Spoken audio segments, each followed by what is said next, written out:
Thanksgiving morning arrived with that particular Kansas chill, the kind that slipped past the seams of your coat and settled into your bones like it had a right to be there. Standing in my kitchen barefoot, nursing burnt coffee and staring at an unbaked pecan pie when my phone buzzed on the counter. It was a notification from Camilla. Subject: Hey. Did you approve this? Attached was a screenshot of our company dashboard. My company.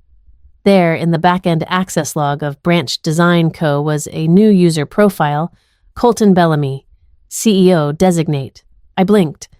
The phone didn't. The words stayed put. For a few seconds, I just stood there, letting the silence in my kitchen expand around me. The oven clicked, the pie crust still raw on the counter. My name is Arden Bellamy. I'm 35 years old, single by choice, childless by peace, and the founder of a sustainable furniture company I built from nothing but salvaged wood and stubbornness. I spent 10 years turning it into something that mattered, starting with one workbench, one repurposed cabinet, and one exhausted woman sleeping under blueprints in an unheated warehouse. No investors, no inheritance, no backup plan, and I sure as hell didn't authorize a CEO designate. I called Camilla. She picked up before the second ring. I just saw it pop up in the system, she said. Already bracing. Logged from your dad's IP address. Drexler must have had the access code somehow. You want me to remove it? I didn't answer right away. I was staring out the window at the trees beyond the fence line. Bare, honest trees. They didn't pretend to be anything but stripped down this time of year. No, I said finally. Leave it. Let them think it worked. Camilla hesitated. Arden, are you sure? I'm sure. I set the phone down, walked back to the pie, and began lining it with pecans, slow and precise. If they wanted to come for something I built, they'd have to learn. I don't panic. I document. By 2:00 p.m., I was parked in front of my parents' 2-story colonial in Brookside. Their lawn was trimmed with symmetrical hedges, the porch already pre-lit with white garland.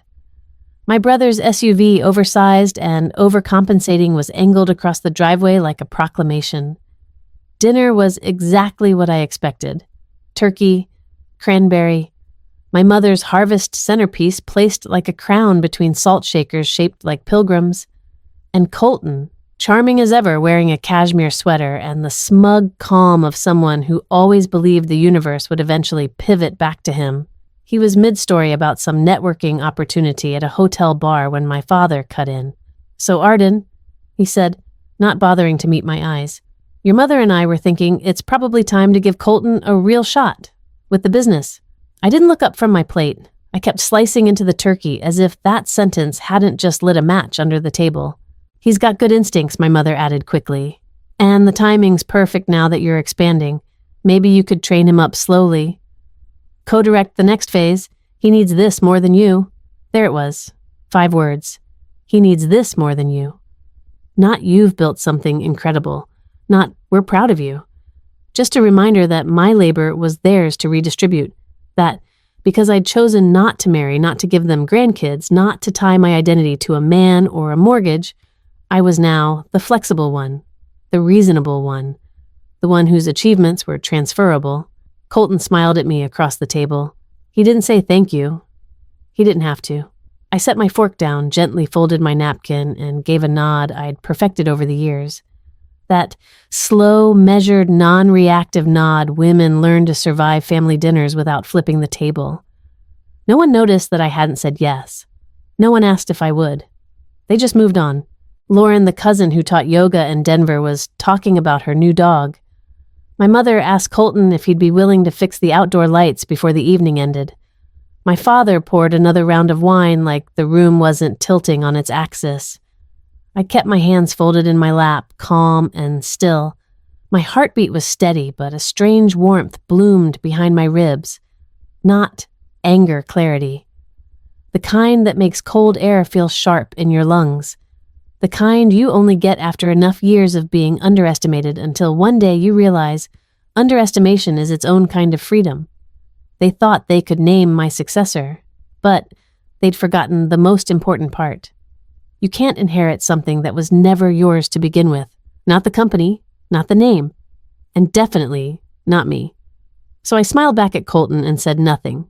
For now. The first desk was a mess. The wood was warped in 3 places. One drawer stuck and a split ran straight through the right leg like a fracture in bone. I found it leaning against a chain-link fence behind an abandoned post office, with a faded sticky note taped to the top that read, "Free. Termites." But I knew oak when I saw it, and beneath the grime and weather damage, it had good bones. I sanded it by hand for 2 straight weekends. I didn't have a belt sander then, just a block of cork wrapped in paper, my fingers raw, my arms sore. I spent every night curled up on a fold-out cot in the back of the rented garage I called a studio. No heating, no insulation. The floor smelled like machine oil and mildew. Mice lived in the rafters. I didn't care. That desk sold for $275 at a weekend flea market. A couple from St. Louis bought it and asked if I had more pieces. I didn't, but I told them to come back next month, and I didn't miss a single market after that. That was the beginning of Branch Design Co. No investors, no business school, no strategic planning retreats. Just me, a few hand tools, and a vision that didn't make sense to anyone except me, turning discarded wood into something people wanted to keep. My parents didn't come to the flea market. I invited them once. My mom said it was a little too rustic. My dad said he didn't want to breathe in varnish fumes all Saturday. They told me to look into city planning jobs or maybe become a design consultant, something with health benefits and a 401k. When I signed my first contract with a boutique hotel chain in Colorado, 12 rooms full furnishings, I called to tell them. My dad congratulated me and asked if I was still driving the old truck. My mom reminded me not to get too comfortable with being self-employed. They didn't see the nights I dragged 100-pound headboards through back alleys because I couldn't afford a delivery crew. They didn't see the invoices I filed at 2 a.m., or the time I drove to Tulsa and back in a single day to pick up vintage brass hardware from an estate auction. Colton never asked about the business. He called me when he needed help updating his resume, or when he needed to borrow money just until the next startup round hits.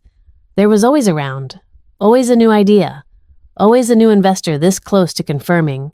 When I bought the workshop, outright paid in full with earnings from a custom-built conference table made from reclaimed barn beams, Colton said, "Must be nice to keep it small and easy." That was 4 years ago. The company grew because I kept showing up. When Hotel Number 3 called to say their guests were asking about the furniture, I started printing tiny brass tags with my logo and inlaying them under each piece. When a design magazine asked for an interview, I sent in Camilla. Instead, she was 24 at the time, and I wanted her to feel like part of it. She joined as an intern from the community college, came in early, asked good questions, and stayed late without being asked. She didn't care about titles. She cared about the grain patterns in walnut and how linseed oil settled into mahogany. The day we shipped our 1,000th unit, Camilla brought in a small bottle of cheap champagne and poured 2 glasses into mismatched mugs. We toasted over a stack of finished nightstands bound for Oregon. I posted a single photo to our business page with the caption "From 1 desk to 1,000. Hand-built, heart-led." My parents didn't comment. Last year, a buyer from a California interiors firm flew out to tour the shop. She walked through the workshop with clipboard in hand, took photos of our stacked raw lumber, asked about our glue-free joinery methods. At the end of the visit, she looked at me and said, "You know, this isn't just craft, it's legacy." That word stuck, legacy. And now, sitting at my parents' dinner table with cranberry sauce congealing on my plate, I watched them pass around the idea of my business like it was a family heirloom they'd forgotten to catalog. They used words like continuity and shared future and family name. It was the first time they'd ever called it ours. But the truth is, Branched Design wasn't ours. It wasn't even mine anymore, not really. It belonged to the years, to the sweat-stung afternoons I spent hauling lumber in 100-degree heat, to the nights I ran out of sandpaper but kept going anyway, to every dented knuckle, every bad idea that turned into a better one, and every silent morning I opened the shop knowing no one was watching. They didn't see it then, and now they wanted to claim it just in time for the photo op. The Monday after Thanksgiving, the shop was still closed. I left the sign on the door flipped to back in a bit, though I had no intention of opening. I sat upstairs in my small office with its uneven floors and mismatched chairs, every piece a salvage story, and waited for Camila and Wes. The morning light spilled through the window in quiet stripes. Wes was the first to arrive, walking in with his usual thermos of black coffee and the faint smell of sawdust clinging to his flannel. He'd been my first real ally in this business, an old-school carpenter who once rented a bench in the back of my shop and ended up investing 10% just to keep us both afloat during year 2. Quiet, loyal, the kind of man who believed in fixing things, not replacing them. Camila arrived minutes later, crisp and efficient, with a folder in hand and a phone already buzzing. At 27, she ran operations smoother than anyone I'd met twice her age. She had an eye for detail, a brain like a filing cabinet, and the kind of work ethic that doesn't announce itself, but simply shows up and stays late. She sat across from me and opened the folder without preamble. Okay. I dug through the original filings. Remember how you registered as a sole member LLC when you first started, and then restructured 3 years in? I nodded. Well, this is from that middle year. You were 23. You filed the first LLC at the county clerk's office using a DIY legal kit from OfficeMax. Wes chuckled. I remember that kit. It came with a bonus CD-ROM. Camila slid a copy of a scanned document across the desk. Page 3.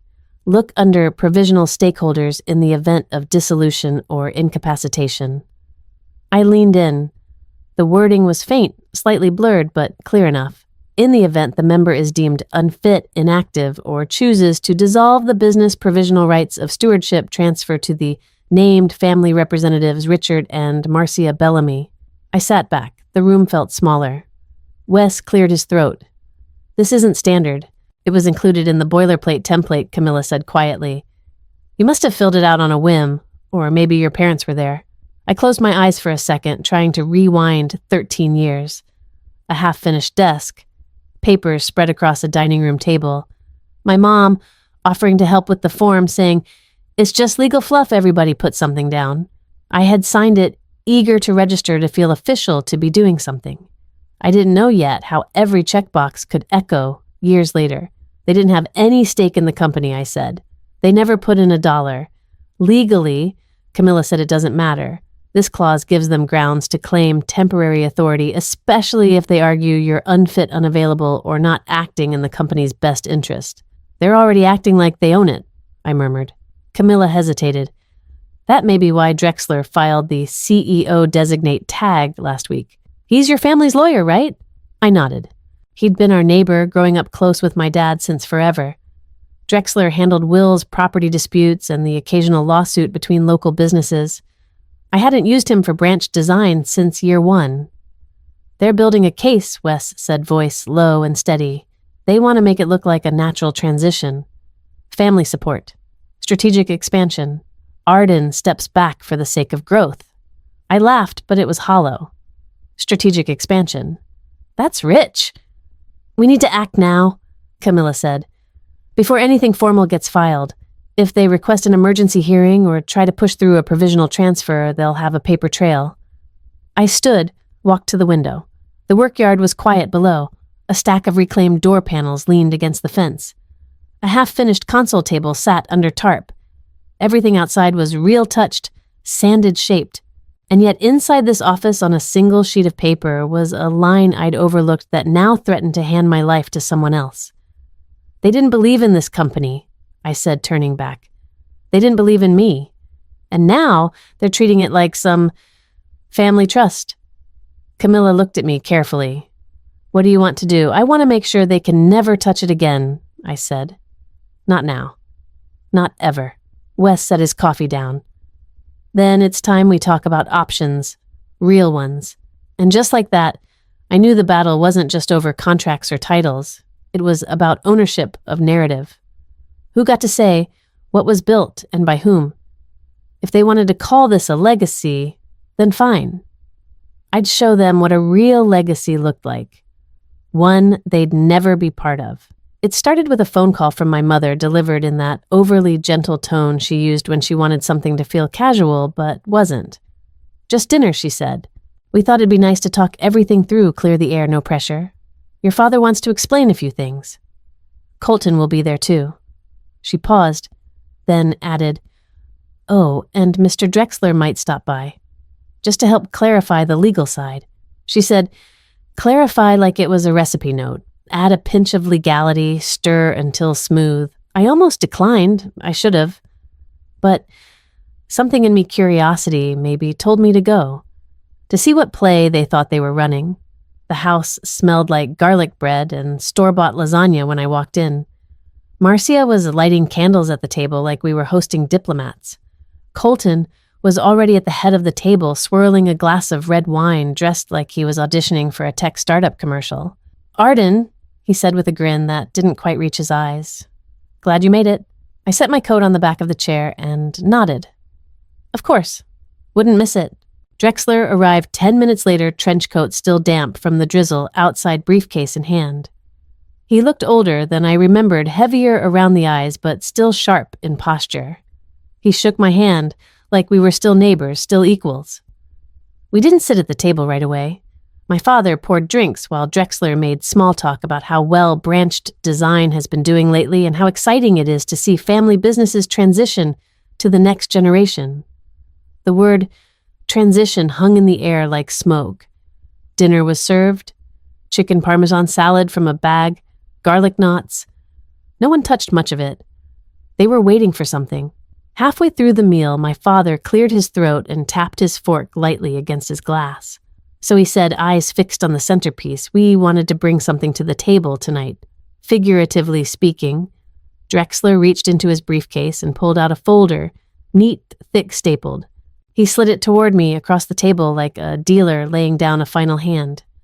The title read, Leadership Transfer Plan from Founder to Co-Executive Officer. There was a company logo in the top corner, our logo. Only it wasn't Branched Design Co. anymore. It was Bellamy & Co. Furniture. My father smiled as if unveiling a surprise birthday cake. We've had some discussions, and this is just a starting point. Nothing final. But we believe this is a structure that honors your work while preparing for the future. I said nothing, he went on. You'd retain your title, of course. Creative lead, visionary, the soul of the business. Colton would step in as co-executive handling the operations and financial side. My mother chimed in. You've always said you hate spreadsheets. This way you focus on the part you love, design, the artistry. I flipped to the second page, a proposed timeline, a revised equity structure, a rebranding plan, Colton's name listed beside mine. Equal weight. Why now, I asked, voice flat. Why this? Suddenly, Colton leaned back, arms folded. Because it's growing, Arden, and if we want to scale, we need leadership that reflects that. You've done incredible work, but it's time to think bigger. You mean, you need to be included. That's not what I said. No, I said, but it's what you meant. Drexler spoke next with that smooth, legal tone that makes betrayal sound like a policy update. It's worth noting that your parents' provisional status under the original LLC gives them certain advisory rights. This plan reflects a good faith collaboration. Everyone benefits. I stared at the table for a moment, the flicker of candlelight catching on the water glasses. No one moved. No one breathed. I closed the folder, then I smiled. A small, quiet, unhurried smile. Well, I said, standing, this has been enlightening. My mother blinked. You're leaving?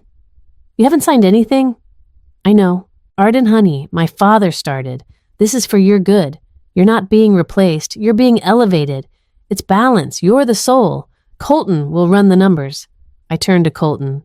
You couldn't run a dog walking app without losing clients and stealing the leash. His smile vanished. I picked up the folder, held it between two fingers, and dropped it gently into the breadbasket. You spent a decade ignoring what I built. Now you want to put your name on it. You want to own something you never even visited. This isn't a legacy handoff. This is a hijacking. Wes's voice echoed in my memory. They're building a case. Not anymore. I'm not signing, I said. And I'm not coming back to dinner if this is what you serve. No one stopped me when I walked out, not even Drexler. Outside, the air was cool and sharp. I didn't rush. I didn't cry. I just walked slow and steady past the hedges and the porch and the mailbox that still had our last name carved into it. They wanted me to stay at the table and surrender. But I knew better. Sometimes the only way to win is to stop playing the game. The shop was dark when I got back, save for the amber light over the back stairwell. I didn't turn on the main fixtures. Just slipped out of my coat, kicked off my boots, and padded across the floor in silence. The air inside carried its usual scentwood shavings, tongue, oil, the faint trace of lemon polish from Camilla's obsessive morning routines. Comforting. Familiar. Mine. I didn't head upstairs right away. I walked through the workshop instead, dragging my fingers along the edge of the long assembly table where we'd finished that walnut sideboard last week. It was still there, wrapped in brown paper, ready to be shipped to Austin. A gift for someone else's home built with care in one no one tried to understand. I sat on the stool near the back wall, the old one with the uneven legs that I never bothered to fix. My body was humming with frustration, but my mind felt oddly clear. The kind of clarity that only shows up when you've stopped hoping people will change. The trap dinner had worked. Not in the way they planned, of course. I wasn't handing over anything, but they'd made one thing perfectly clear. This wasn't about misunderstanding or miscommunication. It was about power, rewriting history, claiming what they never touched, never earned. I leaned forward, stretching my legs, and my foot caught on something. The floorboard beneath the stool shifted slightly, just enough to make me pause. I pressed my toe against it again. A soft give. The board creaked. Curious, I stood and knelt beside it, prying at the edge with my hands. Years of wear had loosened the nails, and with a gentle tug, the panel popped free, revealing a shallow cavity beneath. Inside, wrapped in plastic and sealed with tape, was a weathered gray folder I hadn't seen in nearly a decade. I sat back on my heels, heart ticking faster now. I remembered this. When I first bought the shop, I kept everything valuable within arm's reach. Legal documents, private records, tax IDs tucked away in fireproof sleeves and buried like treasure under the floorboards back when I didn't trust file cabinets or locks or even myself. I peeled the tape back, slowly unfolding the papers with care. The first document was the investor agreement with Wes, clear and clean, outlining our early split of 90-10 ownership. My signature. His. Witnessed by a neutral notary filed 3 weeks before I finalized the LLC.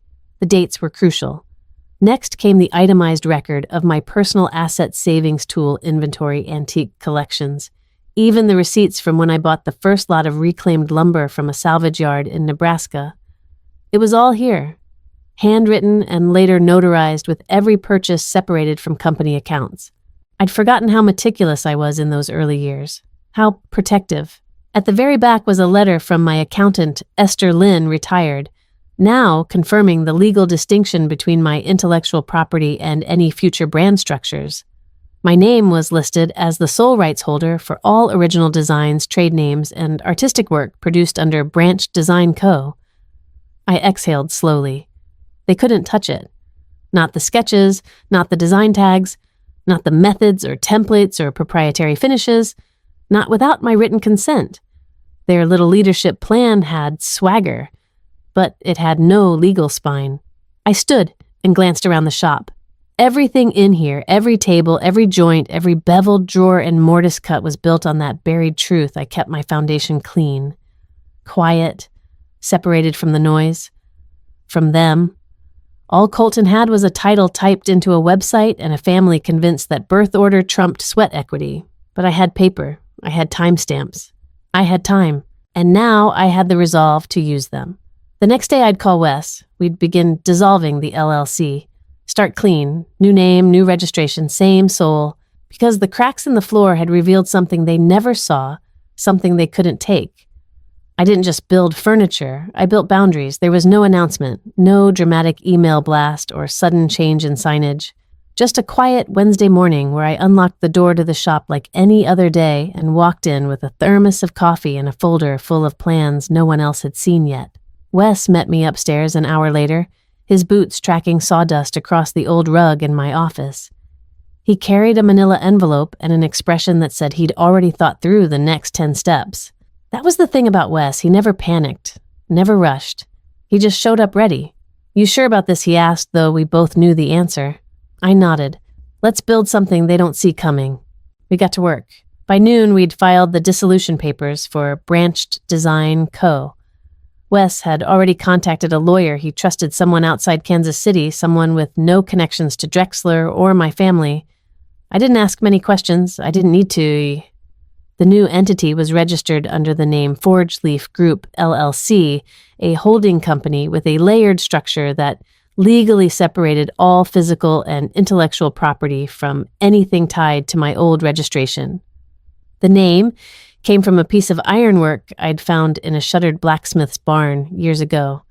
A single curled leaf forged into the side of a gate. Strong, intentional, quietly beautiful. Under Forge Leaf, we began transferring the workshop lease, the equipment inventory, the vendor accounts, even the digital domains. Everything I had once listed under branched design now fell under a new umbrella, restructured, renamed, redefined. Camila handled the back end. She created clean records, reissued passwords, shifted every invoice. No one outside our inner circle noticed. Orders kept coming. Shipments went out. Social media stayed still, calm, unbothered. The branding wouldn't change overnight, and that was the point. This wasn't an explosion, it was erosion. Silent, steady, complete. We refiled the trademarks, too. My old sketches. Everything from the signature dovetail coffee table to the mid-century ash bench were now logged under my name, not the company. That had always been the legal truth, but now it was airtight, confirmed, insulated. Colton didn't know, my parents didn't know, Drexler certainly didn't know, and I didn't tell them. There was no fight to start, no flames to fan. People expect confrontation when you resist control.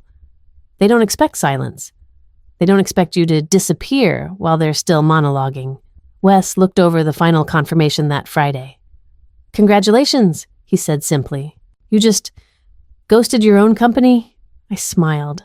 I didn't ghost it. I reclaimed it. That night, I sat alone in the workshop long after the lights had been turned off upstairs. I watched the outline of the machines against the back wall, listened to the soft hum of the heater cycling on. Every sound felt earned. The world outside still thought I was Arden Bellamy, founder of Branched Design, slowly expanding, possibly preparing to hand things off. But I knew better. I had already left, and I'd taken everything with me. It was just past 7 when Camila called. She never called that early. Usually it was texts, quick updates, invoice notes, inventory flags, but this morning, her name lit up my phone before I'd even finished my first cup of coffee. That alone told me something was wrong. "I need you to see this," she said, voice clipped. "Check your inbox. Subject line says, Davenport. You'll know it when you see it."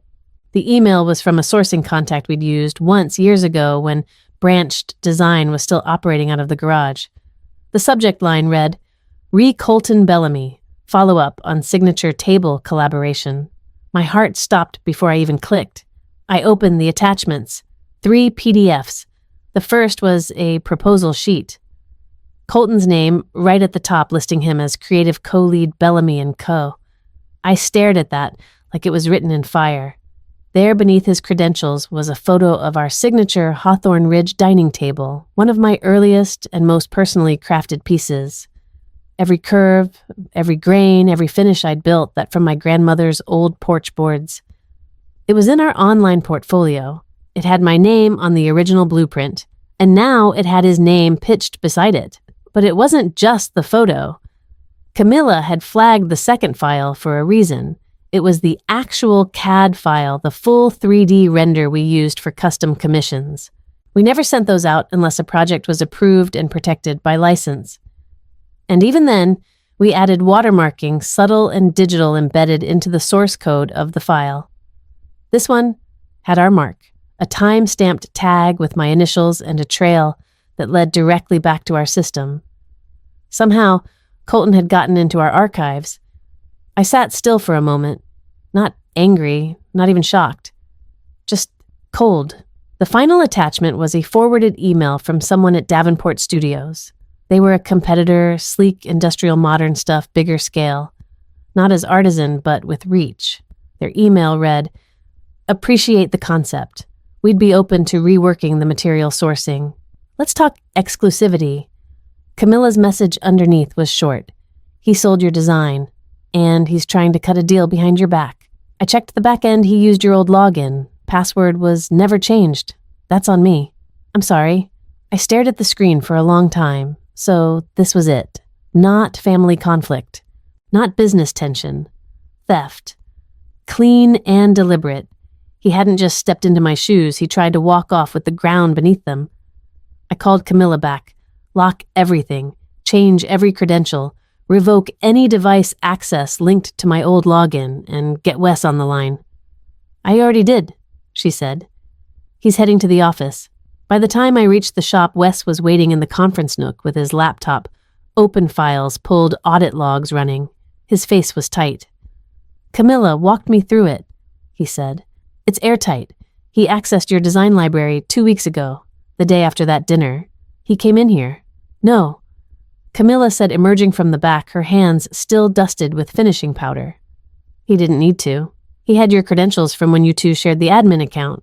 He used a VPN to mask the IP. Sloppy, but not stupid. He thought we wouldn't notice. I dropped into the chair across from them.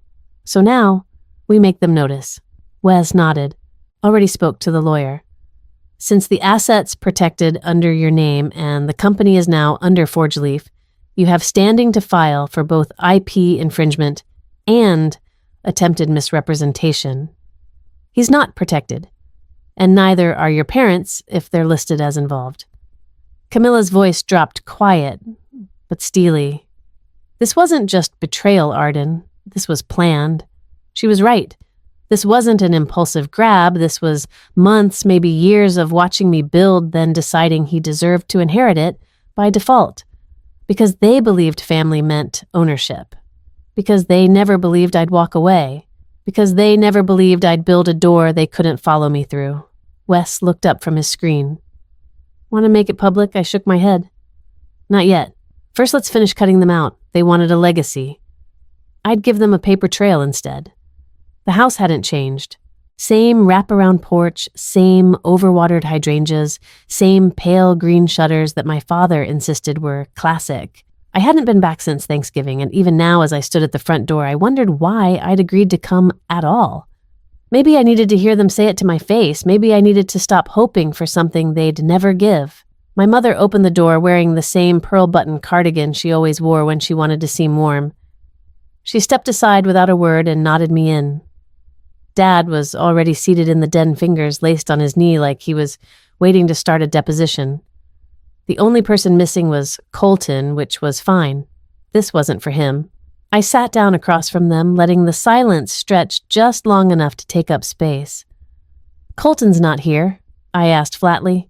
He's staying with friends in Nashville this week, Mom said. He needed a break from what, stealing things. Her mouth pressed into a thin line, but Dad leaned forward. Arden, this doesn't help. We're all trying to navigate this situation with some civility. Civility, I repeated. He accessed my protected designs, pitched them to a competitor using my work, and signed his name to it. That's theft. But sure, let's be civil. My father let out a breath, slow and deliberate. He's trying to find his way. The truth is, you've never understood the kind of pressure Colton's been under. Living in your shadow hasn't been easy. I stared at him. Living in my shadow. He's never stepped out of your spotlight long enough to know what a shadow is. My mother folded her hands tightly. Arden, he didn't grow up with your drive. You were always focused, determined. He's not built like that. He struggles. He's entitled. I interrupted. He's entitled because you made him that way. Because every time he failed, you covered it. You made excuses, blamed bad timing, blamed the market, blamed his friends, his bosses, his stress. And now, when he crosses the line with something that could land him in real legal trouble, you're still covering for him. He's your brother, Mom snapped. We're a family. No. I said, my voice calm but hard. We're not. We're a hierarchy. And he's the one you always protect. I built something from nothing. I stayed up nights sanding reclaimed wood in an unheated garage. I took risks you never saw. I failed too, but I didn't ask anyone to clean it up for me. My father stood slowly as if trying to reassert control. You're being dramatic. No, I said, standing too. I'm being done. I reached into my coat pocket and pulled out the small key ring I'd carried since I was 16, the spare set to this house. I placed it on the edge of the mantel without ceremony. I don't need access to this anymore, I said. I'm not coming back here. My mother rose halfway out of her chair. Voice faltering. Arden, don't do this. We can fix this. We can talk to Colton. You already did, I said, cutting her off. You fixed it by pretending it didn't happen. That's always been your idea of love. Denial dressed up as protection. I don't need that kind of love. I needed respect. And now I just need distance. I walked to the door. Neither of them followed. When I stepped outside, the sky was the color of slate, heavy with unshed rain. I didn't feel lighter, I didn't feel triumphant, but I felt clear. They had drawn the lines. I was just finally reading the map. It started with the sign. One Monday morning, just past dawn, I stood outside the workshop with a contractor named Jalen, a soft-spoken guy with calloused hands and a clipboard that looked like it had survived a war. The air smelled like cedar dust and cold steel. This the one he asked, gesturing to the wooden placard above the entrance branched Design Co., carved in walnut, a little sun-faded but still holding on. I nodded. Take it down. He didn't ask why. He just went to his truck and started unloading tools. By noon, the facade was bare. And by evening, a new sign hung in its place, clean brushed metal lettering mounted flush against the reclaimed brick Forge Leaf group. There was no press release. No social media countdown, just a quiet switch. I notified all vendors and long-term clients directly. Those who mattered already knew. The rest?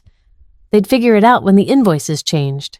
Camilla came in that afternoon carrying 3 legal folders, a half-eaten muffin, and the kind of fire in her eyes that only shows up when you stop holding back. She dropped the folders on the main table and looked at me. You still sure, she asked? More than ever, I said. Good. Because we're already cleaner, faster, and more profitable than we were 6 months ago. I spoke with the Chicago Hotel Group. They're sticking with us. Said the rebrand looks elevated. I smiled. Tell them it's just getting started. We walked through the studio past the new equipment I'd moved under Forge Leaf's name. It had taken weeks, but every lathe jointer clamp system, CNC rig, was now owned and insured by the holding company. Branched Design on paper had been gutted. What was left was a shell. Later that week, I made it official. A public notice went up in the Small Business Registry and online directories. Branched Design Co. will cease operations effective immediately. All assets and partnerships transferred to Forge Leaf Group LLC. There were murmurs in the design circles. A few local blogs speculated on internal drama. One even suggested I'd sold the company to a private investor. I didn't respond. Let the rumors swirl. They made a good smokescreen. Inside the walls of Forge Leaf, though, everything was sharper. I promoted Camilla to director of operations. It wasn't ceremonial. She'd been running half the place already. Now, she had the title, the pay, and the decision-making power. She cried when I told her. Not big, dramatic tears, just a few quick ones that she wiped away with the heel of her hand before saying, "Took you long enough." Wes stepped back with no fanfare. We'd had coffee the week before, just the two of us sitting on a bench outside the shop, as the sun cut through the oak trees. "This is your ship now," he said. "Always was. I was just keeping the wheel steady while you rebuilt the hull." He still consulted on legal paperwork, but the day-to-day was mine. Fully, finally. We painted the main walls white, sanded the floors, and replaced the hanging fixtures with hand-blown glass pendants Camilla sourced from an artisan in Vermont. I hung one photo on the new entry wall me at 22, crouched beside my first finished piece, a reclaimed coffee table that had taken me 4 weekends and 2 panic attacks to complete. My hands were stained, my eyes tired, but the smile was real. That girl didn't know what was coming, but she knew she'd build something no one could take. Now she had. And it had a new name. The subject line was in all caps. Unbelievable. I opened the email on my phone while sipping burnt coffee from a paper cup, the kind you grab on your way back from a supplier run. I didn't need to open it. I knew who it was from, but I read it anyway. "I hope you're proud of yourself. You've embarrassed the whole family. Do you know what people are saying? That you blindsided us. That you took your ball and ran. You're not just ruining the brand, you're tearing apart this family's name." "For what ego?" I scrolled. "Dad's devastated. Mom won't stop crying. You think this makes you strong, it makes you cruel. You're acting like everything was handed to you by divine right." But here's the truth you conveniently forget: you would have never gotten off the ground if Dad hadn't co-signed that first lease. You owe us, Arden. You owe the family. This company, whatever name it has now, was built with our help whether you admit it or not. No signature, no Best Colton. Just a name on the sender line and a trail of resentment wrapped in entitlement. I stared at the message for a few seconds, rereading the word "oh," like it was trying to disguise itself. That lease. It was a cosign on a 6-month sublet with peeling linoleum and a leaky ceiling. I paid every cent, fixed every leak, built every table, and now, years later, he was calling it a debt. Camilla was sketching something across the shop floor when she glanced up and caught the look on my face. Colton, I said. He's throwing a tantrum via Outlook. She snorted. Of course he is. They always get loud when they lose access. I could have ignored it. I almost did. But something about the tone, like he was still convinced I needed permission, made me stop. I opened a new draft and typed 3 lines. Simple. Unapologetic. You didn't build it, you don't own it, and you're not invited back. I hit send. No fluff, no explanation, no need. This wasn't a sibling squabble anymore. It wasn't about bruised egos or holiday dinners or whose turn it was to carry the family name. This was about boundaries and legacy and the right to define what you built with your own hands. I placed my phone face down and walked back toward the design table. Camilla didn't ask what I said. She didn't have to. We had new orders to prepare. And no time left for ghosts. The smell of sawdust and citrus oil filled the studio long before the first guests arrived. Camilla had insisted we use real wood shavings instead of scented candles. Let them smell what building something feels like, she'd said with a wink. I didn't argue. She was right. We'd cleared the central workspace for folding chairs, leaving the workbenches along the edges, stocked with clamps, chisels, and sketches taped to clipboards. The walls were clean save for a mural one of our interns had painted a ring of hands, all different skin tones fitting together around a single carved leaf. By 6 o'clock, the room was full. We had high schoolers from the local charter school, mostly juniors and seniors, wide-eyed and twitchy. 2 veterans from the county vocational program shook hands with everyone who walked in. There were also a handful of local artisans, I knew by name people, who'd spent decades making beauty from scrap and silence. I stood in the back, arms folded, while Camilla stepped up to the front. She didn't need a mic. Her voice had that kind of gravity that made people lean in. "Welcome to Forge Leaf," she said. "This isn't a showroom. It's not a branding space. This is where things get made with splinter sweat and a little stubborn hope." There was a low ripple of laughter.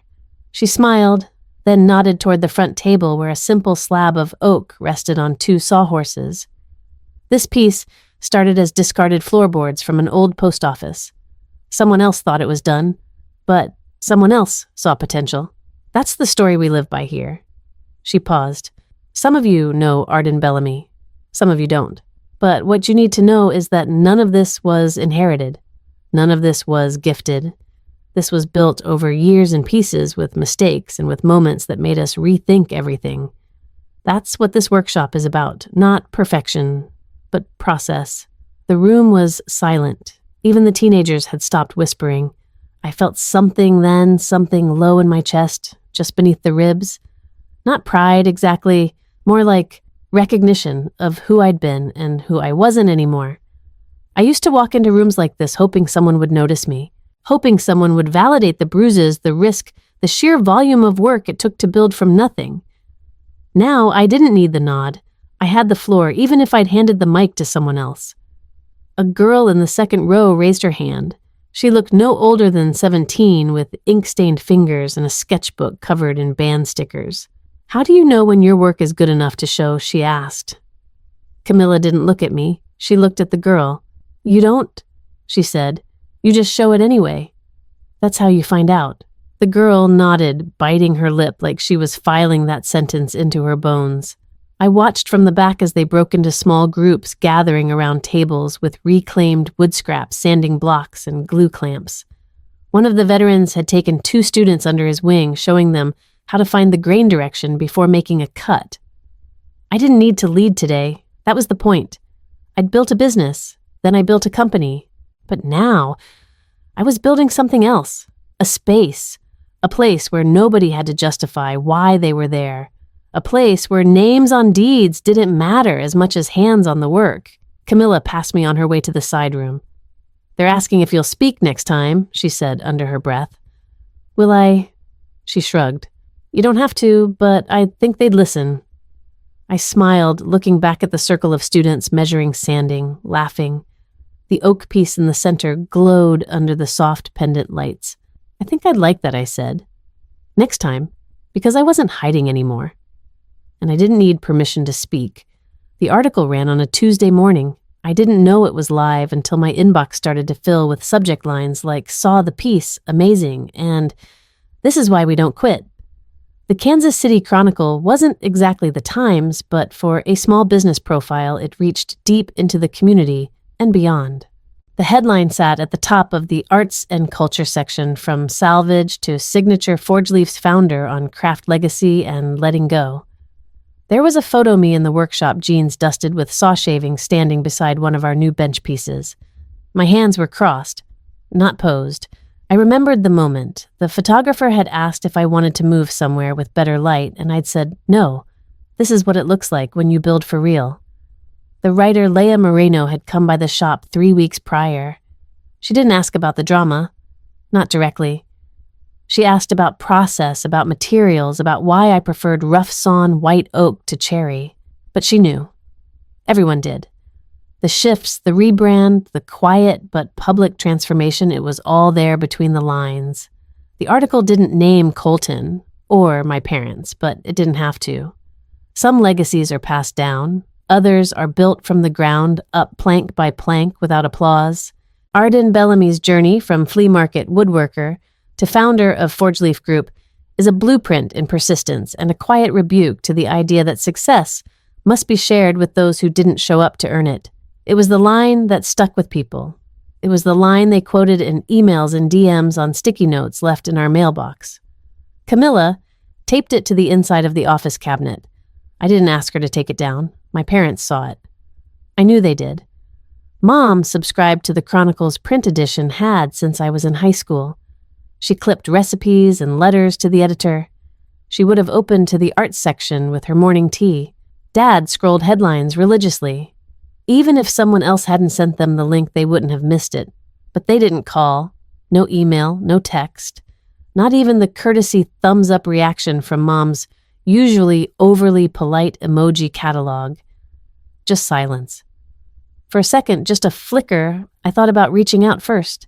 About sending the article with a simple, "Hope you're well." But the thought passed. I didn't need closure that performed itself through obligation. They knew. That was enough. 2 days later, I got a message from someone I hadn't heard from in years. Marin Bellamy, my cousin. We used to build pillow forts at family reunions, disappear into games of pretend until the grown-ups made us come down for pie. She was older by 3 years, went off to college early, moved out west, taught science at a public high school in Oregon. I'd always liked her, mostly because she was the only one who talked to me like I wasn't fragile. Her email was short. "Arden, I just read the Chronicle piece. I wanted to say thank you." I printed it out and passed it around my 10th grade girls. We've been talking about agency, about ownership, about the idea that your voice doesn't need to be stamped by someone else's approval to be real. What you've done matters. It's a blueprint I didn't have when I was 16, but now they do. Love, Marin. I read it 3 times, saved it to a private folder. Then I stood up from my desk, walked to the studio floor, and touched the Forge Leaf sign above the entrance. Legacy didn't need a family crest. It didn't need a signed card or a silver-framed photo on a mantle. Sometimes it looked like a quiet room filled with people making something new with their hands because they saw someone else do it first. Sometimes it looked like a girl in Oregon holding a printout thinking, maybe I can too. It was a Thursday afternoon, mid-autumn, the kind of day where the wind smells faintly of rust and dried leaves and the light hits everything at a slant that makes even a parking lot look cinematic. Camilla was inside finalizing invoices. I was oiling the edge of a cedar slab by the loading dock when I saw the car. A black sedan, still polished even with the dust. My father always believed in keeping things presentable. I knew it was him before I saw his face. The way the driver's door cracked open measured, not rushed. The slow rise of a figure in a charcoal jacket creased Slack's hands tucked behind his back like he was inspecting a fence line. Richard Bellamy hadn't changed much. His hair had grayed more true. The lines on his jaw were deeper, but the posture was the same. Shoulders set like a ruler. Chin tilted slightly up as if every view deserved assessment. He didn't come in, didn't knock, just stood there at the edge of the sidewalk gazing at the new signage above the studio Forge Life. There was no trace of the old name, no branched design, no branding colors they had once critiqued as too feminine. Just raw wood and pressed metal carved lettering burnished clean, a name I chose, a name they never touched. Through the large glass windows of the shop, I saw his eyes land on the mural inside the ring of hands. The oak table below it, the kids from the last workshop still etched into its corners through doodles and thumbprints. He didn't frown, didn't smile either. His face was unreadable like always. He stood there for maybe 2 minutes. Then he turned, walked back to the car, and drove away. No gesture, no note. Not even a look over the shoulder. I stayed by the slab hand, still holding the oil-soaked cloth. I didn't follow. Camilla must have seen him too. She stepped quietly to the doorway, leaning against the frame without saying a word. We watched his car merge onto the main road and disappear behind the line of maples. "You okay?" she asked after a moment. I nodded. Yeah, because I was. More than okay. Not because it didn't sting, some part of it always would, but because I didn't flinch. I didn't run to the window, I didn't wave. I didn't offer him the invitation he thought would always be waiting. He came to see if the door was open, and found out it wasn't. That was the visit. Not of reconciliation, but of recognition. He saw what I'd built, and walked away. And, this time, I let him. The original workbench was still there, tucked in the back corner of the old workshop I'd never sold. We kept it as storage now, mostly for scrapwood misfit hardware, the odd prototype that didn't quite make the line. But the table remained untouched. Covered in a dusty sheet, the air smelled of varnish and old heat. It was quieter than I remembered. Or maybe I'd just grown louder inside. I pulled the sheet back. The walnut coffee table sat exactly as I'd left it. Short legs, uneven grain. One side slightly warped where I'd misjudged the clamp tension. The lacquer had gone dull, but the shape was still intact. Not a single nail had come loose. It wasn't pretty.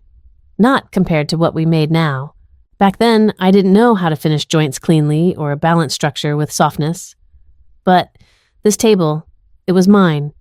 Every flaw, every awkward angle, every stubborn curve that didn't smooth down no matter how long I sanded. I'd built it on nights when my mattress was the couch and my meals were vending machine crackers. I had slept 3 feet from where that table stood, wrapped in a paint-splattered blanket with hopes louder than experience. I sat beside it, resting my fingers on the edge. The wood was still cool, still solid, still here. People think when you walk away from your family, you're doing it out of anger. That there's some fire burning hot behind your ribs, driving every door you close. But for me, it was never rage. It was the slow, patient ache of being erased, being told that what I created only mattered when it could be repackaged, renamed, and handed to someone else. This table. It was the first time I ever said I can make something real. They didn't come see it. They never asked what it meant to me. Never saw the calluses or the quiet pride when I finally got the legs to stop wobbling. But I did. I saw it. And I never forgot. I ran my palm across the grain, now rough with age, but steady beneath my hand. It reminded me that not everything needs to be perfect to matter. Some things, some beginnings are worth keeping because of what they carried, not just what they became. This isn't about revenge, I said out loud, the words soft in the still air. It's about remembering who I was before they tried to tell me who to become. I didn't need to prove anything to them anymore. Not with headlines, not with emails, not even with silence. I'd stopped measuring my worth in reactions and reconciliations. I wasn't waiting for an apology. I wasn't looking for approval. What I kept was this: the first thing I built when no one believed I could, and the last thing I'd ever let them take. Thanksgiving came with the scent of cinnamon and cedar drifting through the workshop's open bay doors. The weather had held just long enough for us to leave them open, crisp but not biting. Sunlight pooled in patches on the concrete floor, catching in the grooves of the work tables where oil and sawdust lived like history. There were no place cards, no long speeches, no tension thick enough to cut, just laughter from the back corner where Camila had commandeered the folding tables to set up a cider bar, apple, pear, and one spiked with something stronger Wes refused to name. He was manning the smoker out, back his flannel sleeves rolled and apron dusted in rosemary. When I peeked through the shop windows, he looked exactly how I remembered him from the early days, steady, practical patient. Ava, the high school student I'd been mentoring through the community trades program, was showing off her first carved piece, a delicate trivet with leaf patterns. She lit up every time someone leaned in to admire it, cheeks flushing with pride she didn't try to hide. I had no idea wood could feel like fabric, she told me as I helped her mount it on the showroom wall. Like it wants to be shaped, but not controlled. I smiled. That's the trick. Listen to what it already is. Don't try to force it into something it's not. We clinked cider glasses after that. Someone played music, soft, folky, the kind that makes you nod along without realizing, and someone else lit candles and repurposed jars that used to hold varnish. The long table was mismatched wood samples from past projects. Sawhorses for legs, reclaimed oak slats joined together with brass brackets. It wasn't polished, but it was real. We passed dishes down with casual gratitude, no performance, no hierarchy. Camilla's stuffing recipe had 3 types of bread, and Wes's turkey was smoked to perfection. There was a pumpkin tart from a local baker and cider-soaked apples that Ava made and proudly declared didn't need sugar. At one point, someone raised a glass and said, "To the things we build when no one's watching." Everyone tapped glasses. No one asked for more. And I realized this was what legacy felt like, not a last name. Not a forced seat at someone else's table, not a chair held out for people who never showed up. It was here in the space I chose, among the people I invited. No drama, no fragile pride, no traditions that gaslighted the truth, just chosen family. And as the sun dipped behind the trees and the candlelight took over, I looked around the table at the laughter, the warmth, the gentle certainty that I had rebuilt more than just a business. I had rebuilt home. The morning after Thanksgiving was quiet in the way only earned peace can be. No hangover of regret, no voices echoing in my mind from a dinner where love had to be translated or rationed, just the smell of sawdust in the air and the first frost settling over the rooftop of the studio, glittering like someone had sprinkled sugar across the shingles. I came in early before Camilla or Ava or Wes. Not for work, though there was always work to do, but for something more private. Something I hadn't fully realized until last night. This space no longer felt like protection. It felt like promise. The new carved sign had arrived that week. It was propped against the inside wall, waiting for someone to mount it. I hadn't looked at it properly since the design proofs too caught up in the relaunch chaos.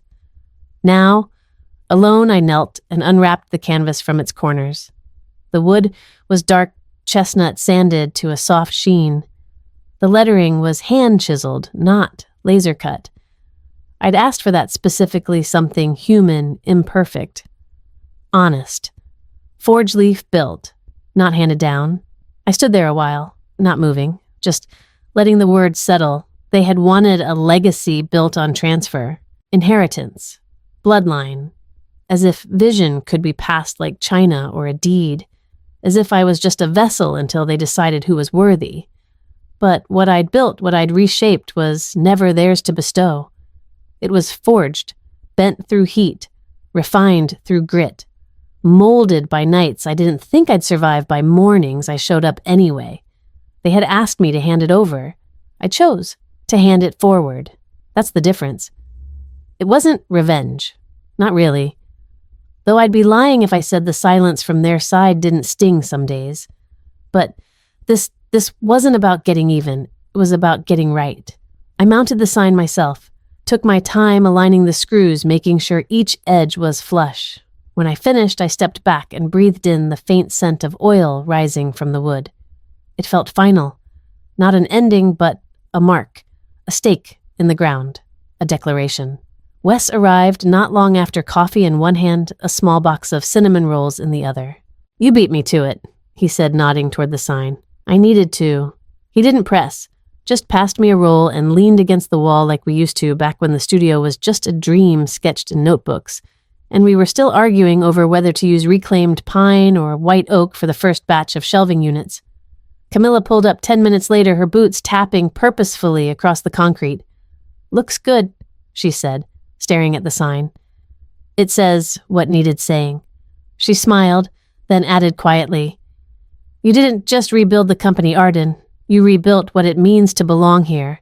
That caught something in my chest. Because it was true. We weren't just running a business anymore. We were creating a place where stories didn't have to be rewritten for comfort, where success wasn't gifted or guarded, but earned, then shared. Later that day, Ava brought in 2 friends from her school. Curious, wide-eyed girls who looked around like they'd stepped into a world no one had told them they could enter.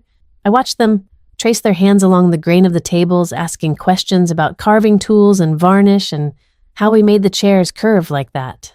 One of them whispered, "I didn't know girls could do this stuff." I knelt beside her and said, "We don't just do it, we lead it."